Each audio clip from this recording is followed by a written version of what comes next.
સમાચાર રાજકોટમાંથી જસદણ વિંછિયા રોડ પર અકસ્માતની ઘટના બની છે। અકસ્માતમાં તાલાલાના નાયબ મામલતદારનું મોત થઈ ગયું। સાળંગપુરથી દર્શન કરી પરત આવતા કારનો અકસ્માત થયો। કાર ડિવાઈડર સાથે અથડાતા અકસ્માત સર્જાયો છે। અકસ્માતમાં કાર ચાલકનું ઘટના સ્થળે મોત થયું। અકસ્માતને પગલે ઘટના સ્થળે લોકોના ટોળા એકત્ર થઈ ગયા। મૃતદેહને પીએમ અર્થે જસદણ સિવિલ હોસ્પિટલે ખસેડવામાં આવ્યો। બનાવ અંગે જસદણ પોલીસ દ્વારા વધુ તપાસ હાથ ધરાઈ છે।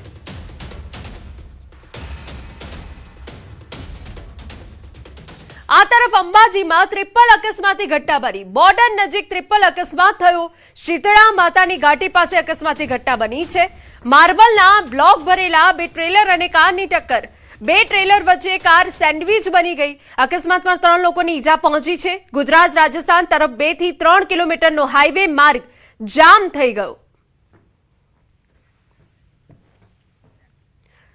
સમાચારમાં વાત હવે વડોદરાની કરીએ। ગણેશ યાત્રામાં મારામારીની ઘટના। દશામા યાત્રા બાદ હવે રાવપુરા ગણેશ આગમનમાં મારામારી થઈ। ગણેશ આગમન યાત્રા દરમિયાન સામાજિક તત્વોનો આતંક સામે આવ્યો। કેટલાક શખ્સોએ જાહેરમાં છૂટા હાથની મારામારી કરી। મારામારીનો વિડીયો સોશિયલ મીડિયા પર વાયરલ થયો। ધાર્મિક યાત્રા દરમિયાન બનેલી ચકચાર ઘટનાથી ચકચાર મચી જવા પામી છે। અમારા સંવાદદાતા હાર્દિક વધુ વિગતે વાત કરવા જોડાયા છે। હાર્દિક, ફરી એક વખત શાંતિ ડહોળવાનો પ્રયાસ સામાજિક તત્વો દ્વારા કરવામાં આવ્યો છે। શું વિગત છે આપની પાસે? બિલકુલ થી જો વડોદરા શહેરને સંસ્કારી નગરીની સાથે સાથે ઉત્સવ પ્રિય નગરી પણ કહેવામાં આવે છે, પરંતુ કેટલાક જે તોફાની તત્વો છે તેમને વડોદરાની શાંતિ સહન ન થતી હોય ત્યાં પ્રકારની સ્થિતિ જે છે તે જોવા મળી રહી છે। છેલ્લા 48 કલાકમાં 2 જુદી જુદી યાત્રાઓ નીકળી અને બંને યાત્રામાં મારામારીની ઘટના જે છે તે સામે આવી છે। તમે જાણો છો પ્રમાણે કે પરમ દિવસે રાત્રે જ્યારે ઠેકરનાથના દશામાની આગમન યાત્રા નીકળી હતી ત્યારે કેટલા તોફાનીઓ તોફાને ચડ્યા હતા અને યુવકને ઢોરમાર મારવામાં આવ્યો હતો।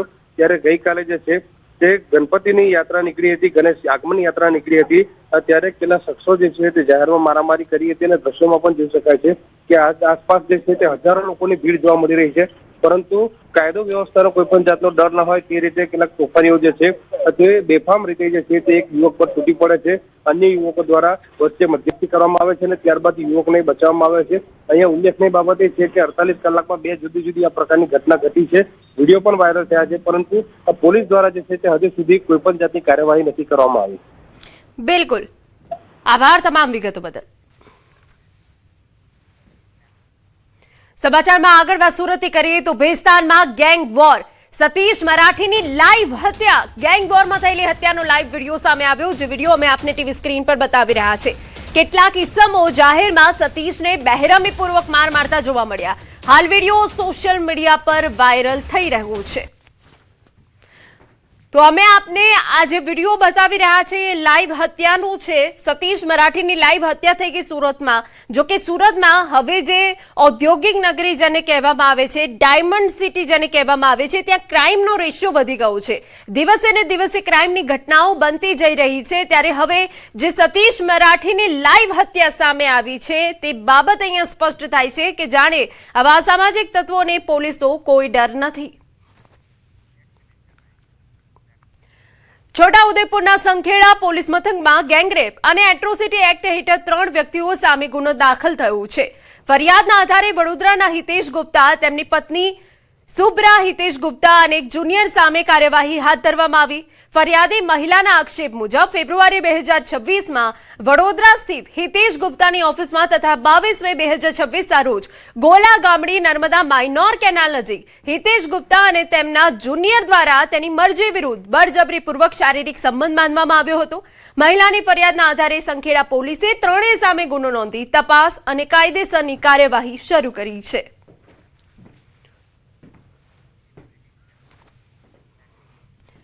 સમાચાર સુરતમાંથી મહુવા તાલુકામાં દીપડો પાંજરે પુરાયો। મહુવા તાલુકાના મિયાપુર ગામે દીપડો પાંજરે પુરાયો હોવાની વિગતો છે। છેલ્લા ઘણા દિવસથી દીપડો લટાર મારતો હતો। સ્થાનિક ગ્રામજનોએ વન વિભાગને જાણ કરી હતી। વન વિભાગે દીપડાને પકડવા પાંજરું મૂક્યું હતું। દીપડો પાંજરે પુરાતા સ્થાનિકોએ રાહતનો શ્વાસ લીધો હોવાની વિગત મળી રહી છે। તો અમે આપને જણાવી દઈએ કે ઘણા સમયથી દીપડાના આટાફેરા જોવા મળી રહ્યા હતા અને તે વચ્ચે ગામ લોકોમાં એક દહેશત ફેલાઈ ગઈ હતી। અને પાંજરો મૂકવામાં આવ્યો હતો મિયાપુર ગામે અને દીપડો જ્યારે પાંજરે પુરાયો ત્યારે લોકોએ રાહતનો શ્વાસ લીધો. અમરેલીમાં આગામી 15મી ઓગસ્ટની રાજ્યકક્ષાની ઉજવણીને લઈ તડામાર તૈયારીઓ શરૂ થઈ ગઈ છે. ઉજવણી પૂર્વે શહેરને સ્વચ્છ બનાવવા મહાસફાઈ અભિયાન યોજાયું હતું, જેમાં અમરેલીના સાંસદ ભરત સુતરિયા, જિલ્લા ભાજપ પ્રમુખ, નગરપાલિકા પ્રમુખ સહિત સરકારી કર્મચારી જોડાયા હતા. બીજી તરફ પવિત્ર શ્રાવણ માસને ધ્યાનમાં રાખી અમરેલીથી સોમનાથ માટે નવી એસટી બસ સેવાનો પ્રારંભ કરાયો છે. સાંસદ ભરત સુતરિયા સહિત આગેવાનોએ બસે લીલી ઝંડી આપી પ્રસ્થાન કરાવ્યું. આ દરમિયાન આગેવાનોએ બસ સ્ટેશન નજીક ચાની ચુસ્કી માણી તેમજ બસમાં મુસાફરી કરી મુસાફરો માટેની વ્યવસ્થાઓનું નિરીક્ષણ કર્યું હતું. સોમનાથથી રિટર્ન અમરેલી જે મુસાફરો સોમનાથ દાદાના દર્શન કરવા જાય છે તે રિટર્ન ઈ બસની અંદર આવે એવી સુવિધા ઈ બસની અંદર રાખવામાં આવી છે. અને બીજો કાર્યક્રમ અમારો અમરેલી નગરપાલિકા દ્વારા મહાસફાઈ અભિયાનનો કાર્યક્રમ રાખવામાં આવ્યો છે. 15મી ઓગસ્ટ નિમિત્તે જે અલગ અલગ સ્થળો ઉપર આ સફાઈ અભિયાનનો કાર્યક્રમ રાખવામાં આવ્યો છે. સાબરકાંઠા જિલ્લામાં ચાલુ વર્ષે સારો વરસાદ થતા ખેડૂતોમાં ખરીફ વાવેતરને લઈ ઉત્સાહ જોવા મળી રહ્યો છે. વર્ષ 2026માં અત્યાર સુધીમાં સાબરકાંઠા જિલ્લામાં કુલ 1,92,233 હેક્ટર વિસ્તારમાં ખરીફ પાકનું વાવેતર થયું.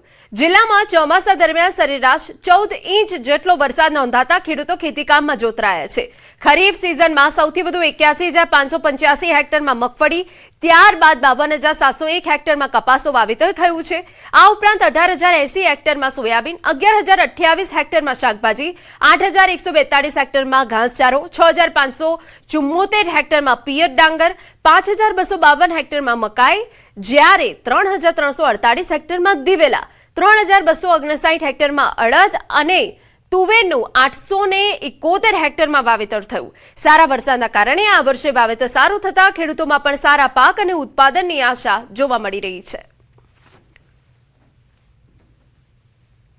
મુખ્યત્વે મહત્વના પાકોમાં જોવા જઈએ તો મગફળી 80,000 હેક્ટરથી વધુ વાવેતર કવર થયું છે. સાથોસાથ કપાસમાં પણ 50,000 હેક્ટરથી વધારે વિસ્તારમાં કપાસનું વાવેતર પૂર્ણ થયું છે. સોયાબીન પણ 15,000 હેક્ટરની આસપાસ વાવેતર થયેલ છે. સાથોસાથ હજુ દિવેલા પાકનું વાવેતર કૃષિ યુનિવર્સિટીની ભલામણ મુજબ હાલ ચાલુ થયેલ છે અને અંદાજે 25,000 હેક્ટરની આસપાસ દિવેલાનું વાવેતર થાય તેવો આશા સેવાઈ રહી છે. સમાચારમાં આગળ વધીએ. આજે જેપીએસસીની પરીક્ષા યોજાશે. 75,000 કરતા વધુ પરીક્ષા વિદ્યાર્થીઓ આપવાના છે. આપને જણાવી દઈએ 75,000 કરતા વધુ વિદ્યાર્થીઓ પરીક્ષા આપશે. અલગ અલગ 34 કેડરની પ્રિલિમ પરીક્ષાનું આયોજન છે. સવારે 11 વાગ્યાથી 12 વાગ્યા દરમિયાન પરીક્ષા યોજાઈ. દિવ્યાંગ ઉમેદવારો માટે અલગ સેન્ટરની વ્યવસ્થા કરવામાં આવી.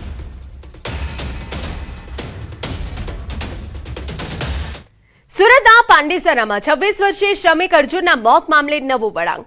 વાયરલ થયેલા 34 સેકન્ડના વિડીયોએ રહસ્ય સર્જ્યું.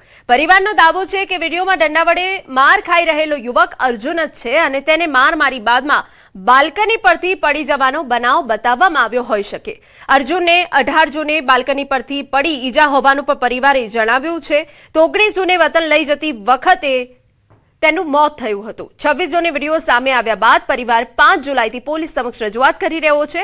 ફોરેન્સિક તપાસની માંગ કરી રહ્યો છે. જોકે પાંડેસરા પોલીસે પ્રાથમિક તપાસમાં વિડીયોનું લોકેશન પાંડેસરા કે સુરત પોલીસ હદનું ન હોવાનું જણાવ્યું. હાલ વિડીયોમાં દેખાતો યુવક અર્જુન છે કે નહીં અને વિડીયો તથા તેના મોત વચ્ચે કોઈ કડી છે કે નહીં તેની તપાસ ચાલી રહી છે.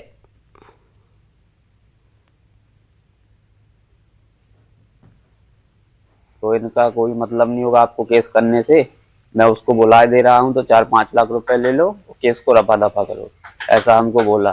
उसकी मेरे पास रिकॉर्डिंग भी है और उसके बाद